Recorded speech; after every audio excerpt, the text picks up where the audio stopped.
Hi everyone, welcome to the new episode of Tribal Fusion Mood podcast. Here's Elsa. And Tauratari. Hi, today we have really cool guest and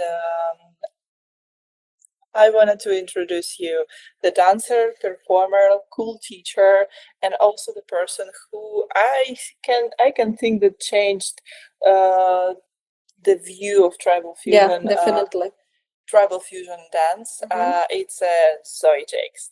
Today we have online call, so we are really nervous to do it.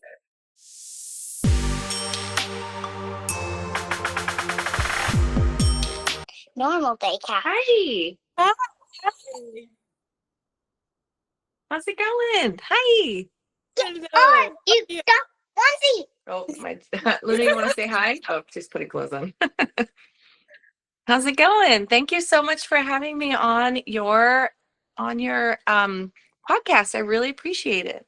Oh my God. We are thank so you. happy that you wanted to be a guest on our podcast. So we know each other. You can say Mitari. I don't know. I think it's easier.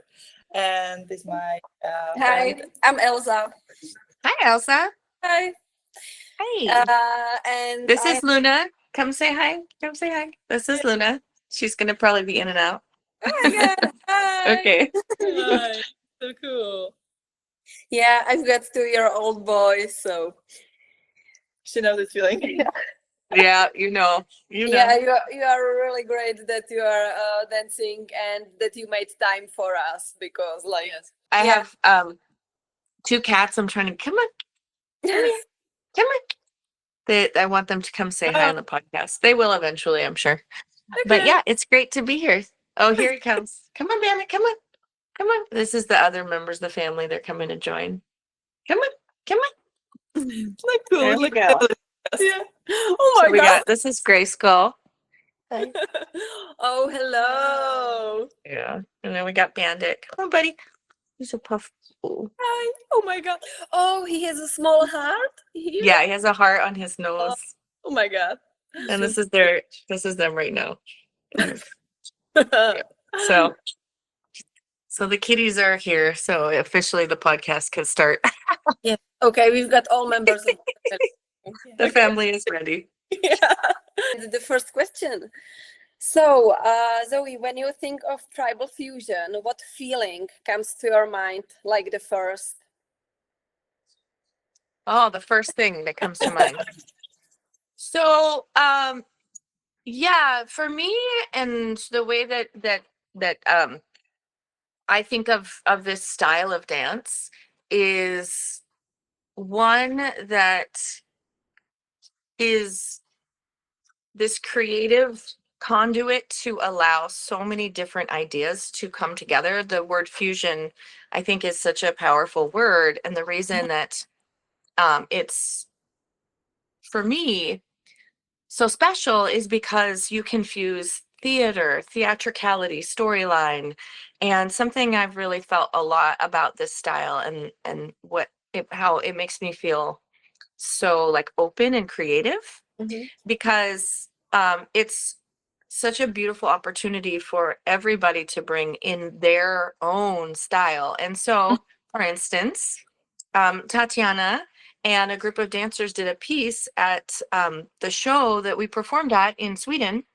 Yeah. And you did a beautiful theatrical piece that was a really strong message about supporting the people of Ukraine. And being able to do that was such a beautiful thing to witness. And to see the dancers in other countries and other worlds that are countries. And so for Luna, we say, oh, we're in a new world when we go to a new country. When she was really little, it was very cute.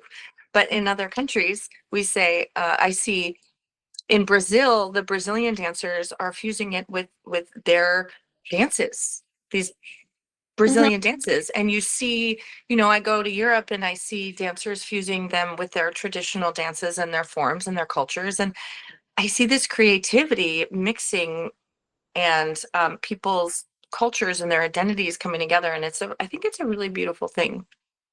Yes, I think it's amazing how we can discover this style of the dance again and again.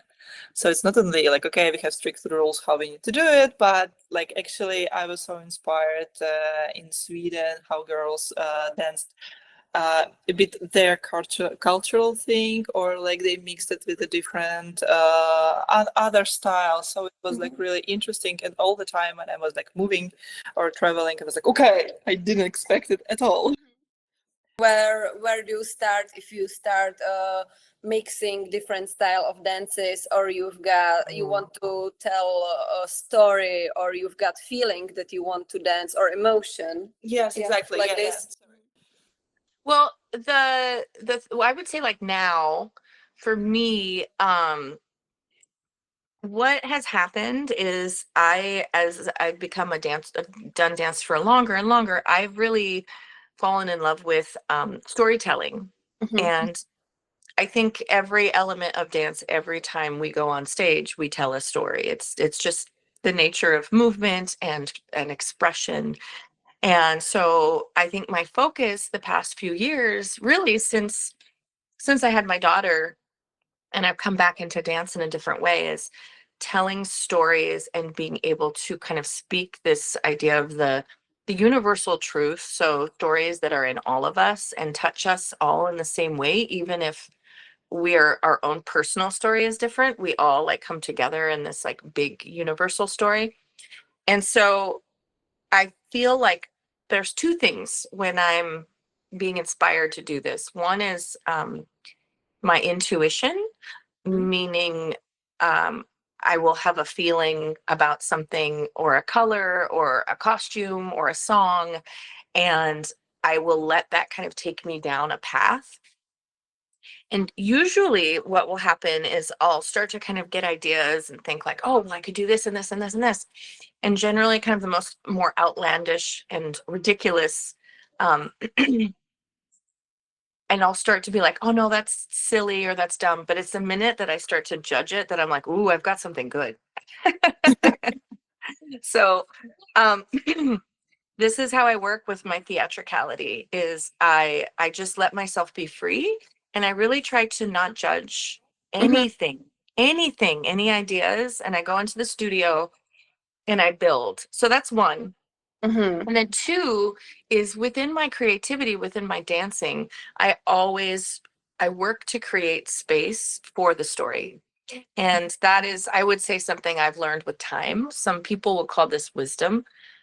With time, for me, I think time, I've learned that you need space for your story to breathe. And so learning to lean into space and giving things time to breathe. And so that goes with my creativity, with my storytelling, with my dance. Oh my God. Wow. You said it just so nicely. And what I heard is that the storytelling you started doing after pregnancy. So More, yeah. how did your relationship with dance changed during pregnancy or after pregnancy? Oh, well, and because you have a child, you have to fight so hard to get your muscles back, to reconnect with your body. And what happened for me is with this child that I have, with this relationship with this family, it became so important for me to be with my daughter and to, how do I say it? My relationship to performing changed because having a child and being a parent is so special that my art needed to fulfill me in a certain way, or else it wasn't worth it. Yeah, like I had to performing had to fulfill me. I had to find a way to really like it to be super important to me. Otherwise, I'd rather just be with my daughter. Like that's how I feel. And so I was determined to enjoy not enjoy, that word isn't right. To be present on stage, to be present in my rehearsals, to be present in my practices, and to really like just be a real person, have a real voice. Mhm. Whereas before I had Luna, it was just like, I just did it, that also is a good thing too, you just do the work and things happen. But now I was like, no, like I have limited time. I don't get to go in the studio every day anymore. So when Mhm. I'm there, I need to really be present. And so I think what happened is when you are more present as an artist, it's easier to listen to your inner voice. Mhm. And so I think that I just became more in tune with myself and the stories that I wanted to tell. Mhm. Wow. Because So it like helped you to filter the things that you do, just the important ones, and not yes, everything around it. yes, Yeah. yes, Okay. yes. And it made I need to enjoy the process and have the love because it just, we have this one beautiful life, and I want to be I want to be the most embodied artist that I can be. Amazing. Yeah. Thank you. Maybe now would be a good question. How do you personally define authenticity? Authenticity. Oh my God. Oh, then Oh, oh yeah. How do you This how do one. you define authenticity? No, I understood exactly what you're saying. Yeah. Yes. I'm my life is messy, so I'm all about it. How do I personally define authenticity?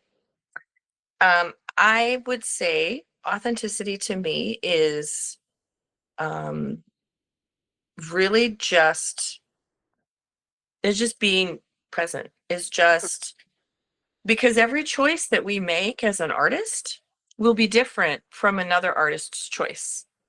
And so the true authenticity to me is when we can go into our practice, whether it's the studio, wherever we have the ability to practice. And the authenticity to me comes with the hard work. I'm a Capricorn, and I really feel like where we build our authenticity as artists is the time, is Mhm. the dedication, is the like um showing up day after day after day. And because it is only when we are deep in our practice, and it, of course, everybody can commit as much as they can, but when you commit as much as you personally can, and you dedicate yourself to your practice, to your art form, to your technique, to your storytelling, that is when the art will begin to tell you what it wants to be. Mhm. And it's when people do shortcuts that people feel inauthentic, and they feel it in themselves. And when you feel inauthentic, you will express inauthenticity on Mhm. stage. You know what I'm saying? Yeah. Yeah. So So if I understand it correctly, you are not making art, you are being art. Like, yeah. Mm. Yeah, yeah, exactly. And it's in the practice, it's in the training, it's in the time. And then when we are committed to that process, that's when we, I think, become authentic. That's why when you see a dancer that has dedicated themselves for many years and they go on stage, you see them and you feel, you're pulled in. It's the many years of dedication. And when I feel like that it's when people shortcut, when people try to do something quicker or take shortcuts, or instead of letting the fire that they build in their heart and their body direct their art, and they reach externally for that, that's when I think you feel it when you see the art. Like as a viewer, in your heart what you're seeing. yeah.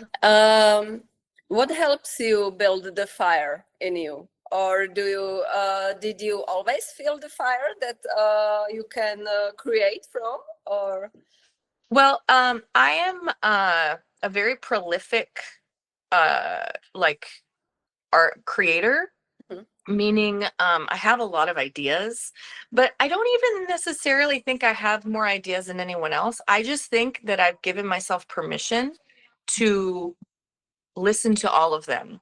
Mhm. because this world tries to tell you that like you have to follow the rules. I mean, this is the world we live in. You follow the rules, you have the ideas, but they have to fit into Mhm. the right. You can have ideas, but they have to be the ideas that fit into these very specific limitations. And I don't think like that. I never have. When I was a kid, I was not cool. I didn't hang out with the cool kids. I hung out by myself in my bedroom, and I drew and I painted and I sang and I did all these things. I had a few friends. They were geeky like me. Yeah, and yeah, like I was never accepted as a kid, like creatively, my art, I You was afraid. decided to build your own world. Yeah.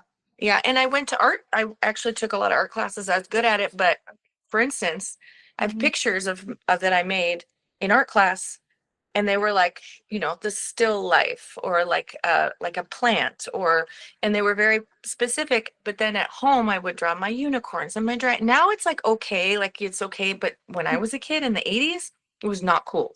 And I would draw elves and I would draw fairies and I would, you know, make costumes, and I didn't share it with anybody. Mhm. So always as a kid, I had so many ideas. So yes, I guess the answer is yes. It's so interesting because it reminds me our talk with Kira Habibillah, how we're talking like Kira also told, yeah, I was a loser when I was at school, and I think I'm so strange. And we were start to talk about it, and all of us like, yeah, we also felt strange. Yeah. Cool. Yeah. We're all nerds when we were small. We were all nerds. And I think Yeah, that's what's definitely. it. You know what? Going back to what I think, like this style of dance, like fusion belly dances, I think it's a bunch of nerds that found each other. Yeah, exactly this thing, because like now I see when we are starting to build a community here in Czech Yeah. Republic, I felt how many people needed it, because like, yeah, we didn't fit anywhere. Now we have nothing No. in the thing. Yeah, and now we can be weird together. Yeah, So exactly. So it's so interesting. It's wonderful. yeah, and Yeah. it's really nice to hear it like from more dancers that they feel the same because Ah. yeah. But I think this thing that we are like dreamers when we were young, Mhm. we had no limitation in our head, and we had like imagine everything, and now we can do it, like actually do Yeah. it in the dance. So I think so. we I think didn't so. have any limitation as a kids, so we could Yeah. dream. Yeah, definitely. Uh Zoe, I think we can say that you are like I don't know, superstar in tribal fusion because like so many people know you, you teach, you perform. How do you carry the responsibility that comes with being something of a reference and inspiration to others? That's a great question. So I feel like uh I so first off, Hmm. I'm so grateful that this is what I get to do with my life. I'm very lucky.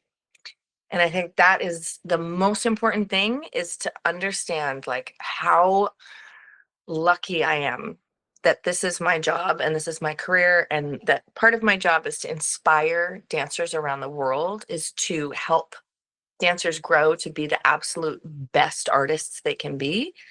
That is my responsibility. And so I don't carry it lightly. I really truly feel like part of my job is to be a is to rep not what I'm I can't think of the word.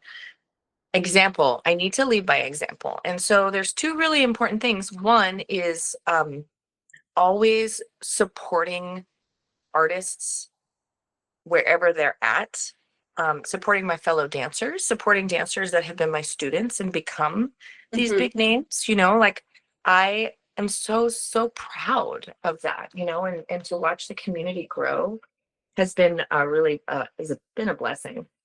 And so that's number one. Hi. Number one. So number one is that.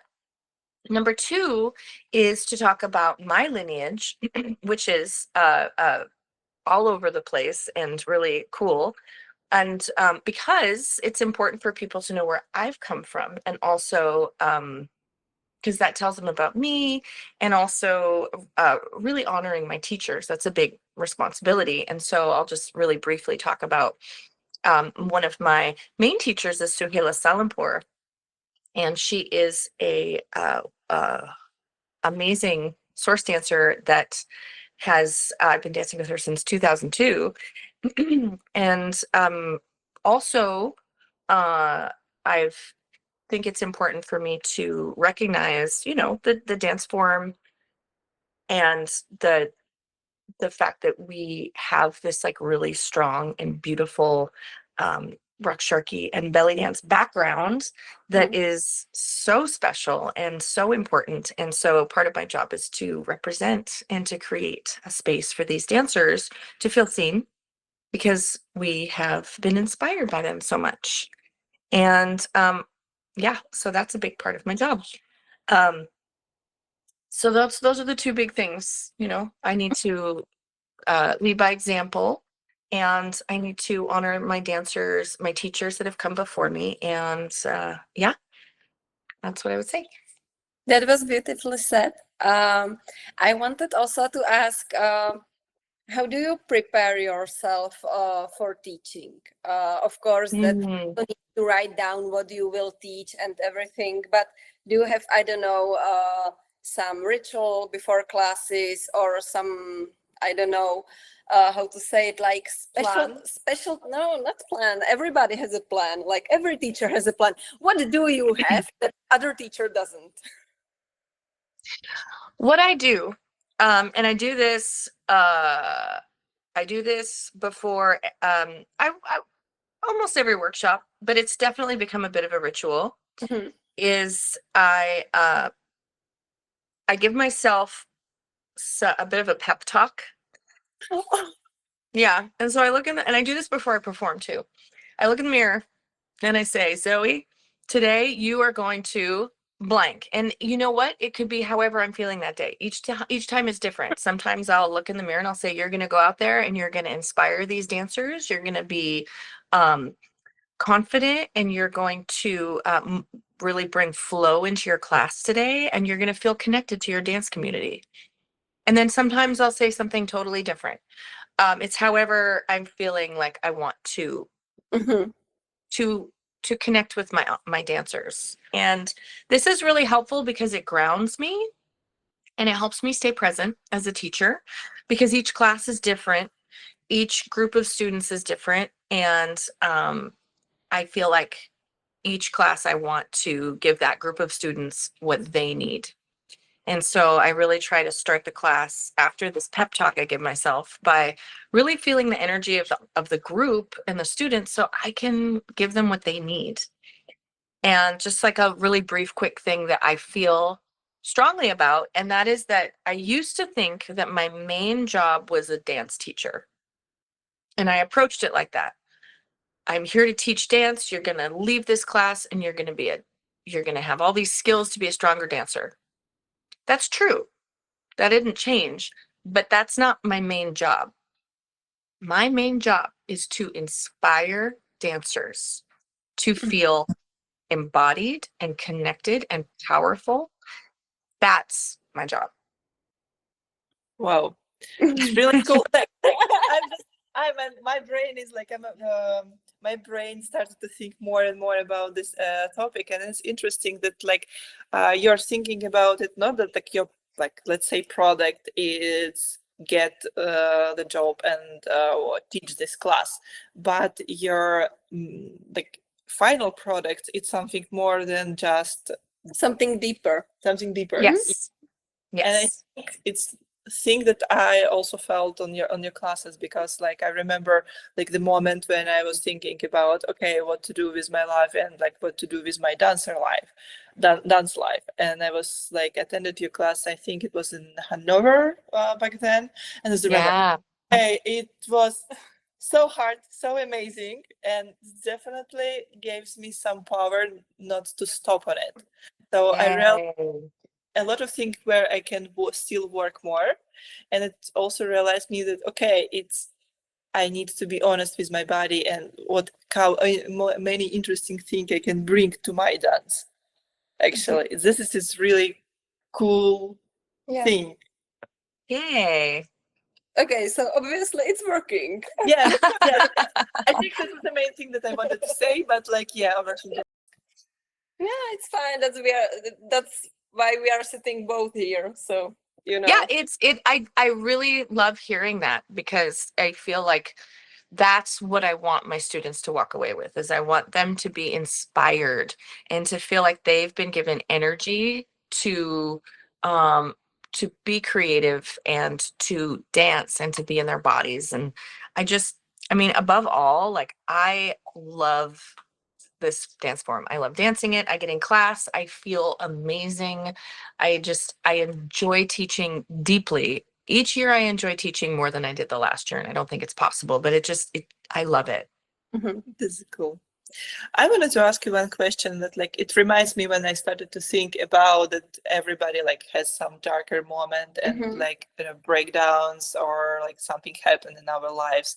How like probably you also had it during your dance career. What helped you to fall in love to this style again? Oh, well, that is actually a good question. I mean, they're all great questions, but that one specifically, because I did in like 20 must have been like 2017. 2016, 2017 was a tough time for me. I had a breakup, and a lot of just life was tough around that time. And I definitely needed a break from dancing emotionally, but you can't, because, I'm a professional dancer and I tour and teach for a living. That's what I do. Um, so I can obviously continue to teach and tour, but I began what I did, and I look back on it now and I'm like, okay, I see what was going on, but at the time I didn't think about it. I got into aerial. So I was learning silks, and basically the creativity didn't go away. It's just I needed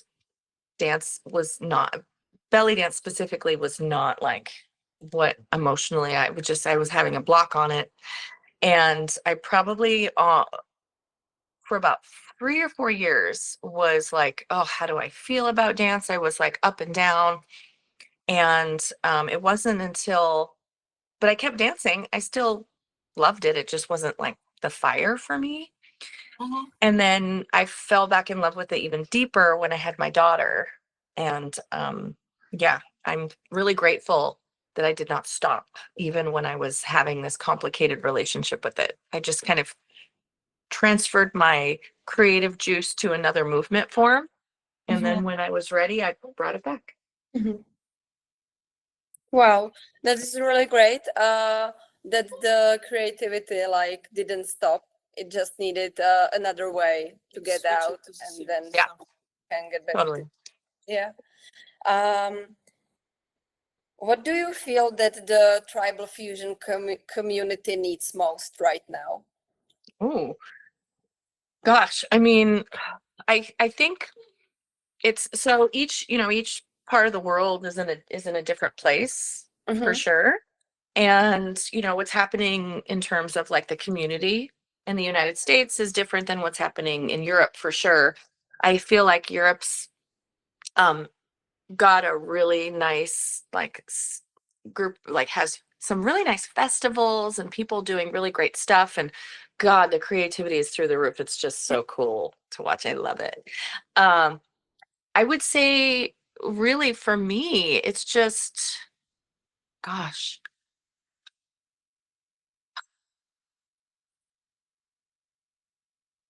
A tough one.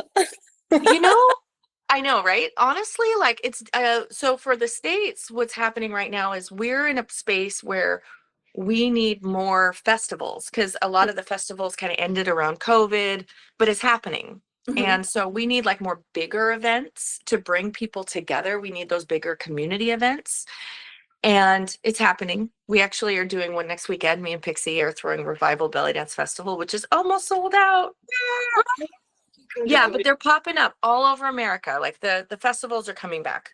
Mhm. Whereas in Europe, I feel like it, and again, I only go to the big events, so I don't really know, but I think for dancers to have lots of low what's the word, like low stress small shows like little haflas and stuff, are there a lot of are there a lot of those in Europe? Like, is that, again, you're in the Czech Republic, so I think for the last years it started to be growing again, but because like before, I think before the COVID, it was some, but not so much. As Mhm. Yeah, I don't know. I started dancing during COVID, so I have no idea how it you don't looks. know. So like, Yeah. I think I also started like Mhm. doing it more during the COVID, but as I know from the different dancers, it was some, but like, for example, our style, it wasn't so popular at all. And like till now, a lot of people don't know what the style means, what like to imagine, because when I Mhm. started to, like when I told someone that I'm a fusion dancer, a lot of people, oh, it's like something like dancing around the fire, something like this. Yeah, and actually, if like that's why we needed to explain, okay, it's something that is a bit going through the belly dance, so it has a similar technique, but not so Yeah. much. It's also mix a lot of dancing, and people has no idea what it is. Have no Yeah. idea what it is. Yeah, maybe like tribal fusion is part of belly dance event, but belly dancers almost always have like competitions. Mm, So Yeah, we don't have like really shows or we haflas didn't that much. we didn't have it, especially in Czech Republic. It wasn't popular Mhm. at all, but like it was some group who mainly danced FCBD style. So Mm. yes, it was, and it is. It's great, but like in kind of fusion dancing, it was really tough to say. That I think now we're starting to have Yeah. more festivals, and it's like amazing. Mhm. that's It's great. Definitely. happening. In case of different in another countries in Europe, I think it's like wavy still, Mm. but for the last 5 years, I think Yeah. I saw a lot of festivals here in Yeah. Europe. And mostly they have guests from USA, you know. Yeah, Well, that's really like the biggest thing is just putting on events so people have an opportunity to perform. But you know, that's it sounds like it's happening. That's really the biggest thing is just I think fusion belly dance in general, just making sure people have places to express themselves, but in environments where they feel like they can experiment. Because I think the best way to allow art to grow is in a safe space. Mhm. So that's really like, I mean, all over. That's what we're trying to do here in the Bay, is just create safe spaces for dancers to explore smaller events, just, you know, like things that people can try new stuff without, you know, it having to be on a big stage. And that has been something that I feel like really has helped our community in the Bay Area to grow. it's actually cool because I think for the last years, I think fusion dancers are breaking the rules a bit, because before that, I'm like I can say it about belly dancers, but still have like some specific style. You need to keep the technique, and now you can say, okay, and create something yours. Yeah, And a lot of people are interested in it now. it's great. It's great. I this past year, last year, so it's 2026 now, 2025, was an incredible year for me of travel. I went to so many places and I was blown away by how people are utilizing this dance form to express themselves and their culture, and it's really special. Yeah, definitely. If you could offer one message to the dancers at the beginning of their journey, do you have some? Oh, I do. Um, the path is never straightforward, ever. So the doors that open in when you're an artist are the kind of doors that open down a hallway or behind you or on the floor. And I think the biggest gift like I have is that I was able to open those doors. I was able to like recognize an opportunity that maybe somebody else would be like, what is that? So it's really just about like your path is not what you think it is. And so be open to the direction that the world is going to send you, and just keep training, keep practicing, grow your voice as an artist, and trust your path. Great. Oh my God. That was again beautiful. I think we are slightly going to the end, and Yeah, oh my God, we made it because Sonia wrote us like 30 or 45 minutes. So we've got 40 minutes. So we Yay! That's amazing. one last question that we are asking everyone. oh, Yeah. I forgot it. You have to say. Yes, so we are asking everyone, and like it's no right or wrong answer on this question. What is the purpose of dance for you? And to define it somehow. I would say dance is just gosh, I have to think about that purpose of dance for me. I feel like it changes all the time. It's like sometimes dance is my community and it fulfills me as a human, my connections to my dancers that I dance with. Sometimes it's my like purpose, my deep purpose of existence. And then sometimes it's just like the only way I feel like I can truly express myself. Great. So the dance changes with you. I think like, so. because when you said about those years that it was like just you were just doing it. You weren't that much into dance, but you were doing it. So it was still there, but it wasn't like the main thing, the purpose. But then again, it was. So it was Yeah. like there always. Yeah. Okay. And just to like add to that, I've been dancing for specifically belly dancing and for most of these years fusion dancing since 1999. So it's been 26 years. I've been doing almost this style almost the whole time. It didn't exist when I started dancing. The style did not exist. I like helped create it with many other talented dancers. But it's so crazy. Isn't that so crazy? Oh my God. It's so crazy. I'm like, wow, I've been around for a long time.